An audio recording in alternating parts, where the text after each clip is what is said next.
What's up, everybody? Matt Gajewski here, back again with the Odd Shopper channel. And today we're talking some USFL betting picks. It is the opening weekend, season 2 since the relaunch. We'll have everything you need to know from a betting perspective. But before we get started, make sure to hit that thumbs up button, subscribe to the channel, and hit the notification bell so you know when this and all other content goes live. We're also brought to you by Bet365. They have a phenomenal offer for you guys that you need to take advantage of right now. With a new deposit, you can bet $1 on any market, and then you will automatically be paid out $200 in the form of free bets. Terms and conditions apply, but this is literally $200 straight into your account. The legal age for gambling in most states is 21 plus. If you or someone you know has a gambling problem, please call or text 1-800-GAMBLER.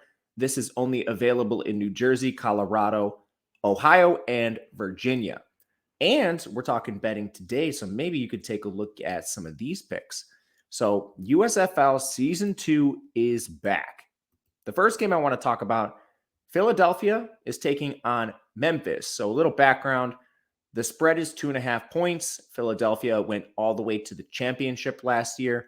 Memphis, this is the team formerly known as the Tampa Bay Bandits. They make a slight move. But when we look at these two teams, last year Philadelphia finished 6-4. They ended the year on an absolute tear. They won 4 of their last 5 regular season games. They only lost the season finale to New Jersey. That was a 26-23 game. They ended up meeting the next week in the playoffs, same exact matchup. They got the rematch and won. So then they ended up in the championship where they lost by 3 points to Birmingham. This was one of the hottest teams down the stretch whatsoever. And what I like about here and why I like them minus 2.5 is they have a ton of continuity. Their coach is back. They run the air raid offense, and they have their quarterback back, Case Kukis. Some of their losses occurred very early in the year under Brian Scott, and nothing against him. There were just some lumps. He went down, and then they had to replace him with Kukis, and it took a little while for him to kind of get his bearings. But once he did, they went on that tear at the end of the year, ended up making it all the way to the championship. And we'll talk about some of their other players. Ton of continuity here. You have Matt Colburn at running back. He's returning for them. You have a lot of their pass catchers back.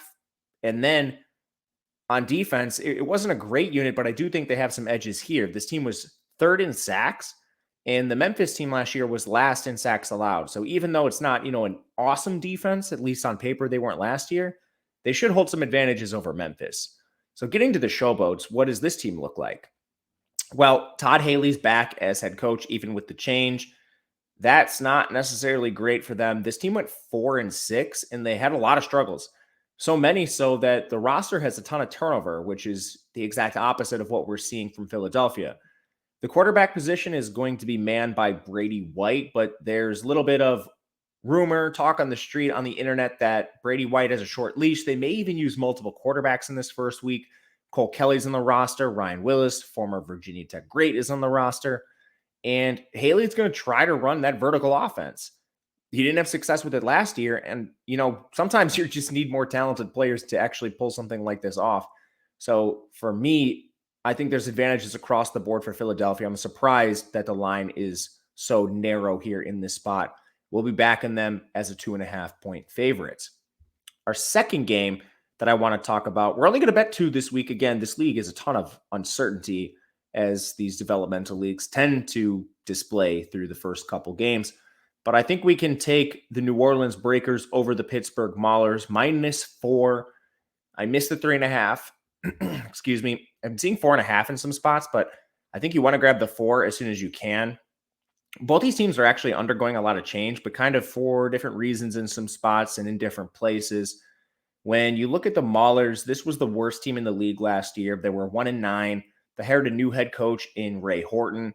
He retained his OC, John Tomlinson, which I don't love. You got a 1-9 team here, team that really struggled in scoring. Why is he coming back? But alas, he is. They scored the fewest points in the league, so that's why I'm kind of concerned. But there's changes on the other side too. New Orleans, John DeFilippo comes in. I'm actually a little more optimistic here. DeFilippo has coordinated numerous offenses in the NFL that were solid. I mean, this guy's been with the Jaguars, the Vikings. He finished up with the Bears where he kind of fell out of favor. But he runs pass-heavy offenses. Not so up-tempo, but, I mean, this is a guy that has also delegated in the past too. And we look at what they have on defense. They retain their DC, John Tenuta, which is big here.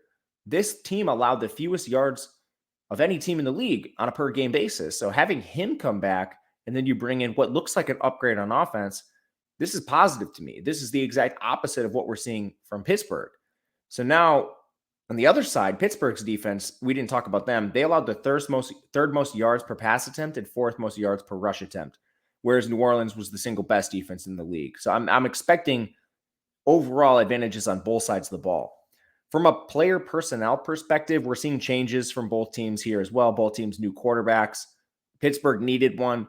They now bring in former fourth-round pick James Morgan. That's solid for them, but he doesn't have any real playing time. His last real, season playing football was with Florida International. He's been in the NFL basically on practice squad since then. Pocket statue, to say the least. No rushing ability.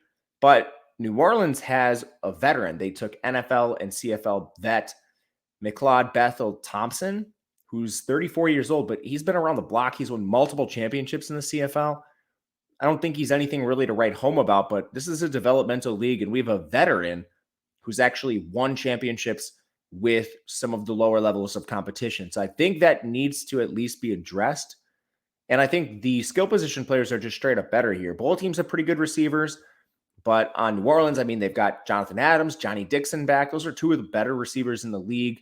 This is just a good roster overall. So I'm going to back the Breakers -4 here against the Pittsburgh Maulers with some of the positive changes they made compared to the Pittsburgh Maulers, who we'll see. I think they'll be a little better, but I don't know how much they can climb from the 1-9 record.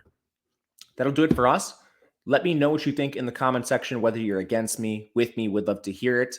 You can reach out on Twitter at Matt_Gajewski for all things USFL. DFS betting, we're going to have it all. And we'll be back again next week talking hopefully more bets. I want to get into every single game, but I also want to get some information on these teams. So until then, good luck. We'll see you guys next time.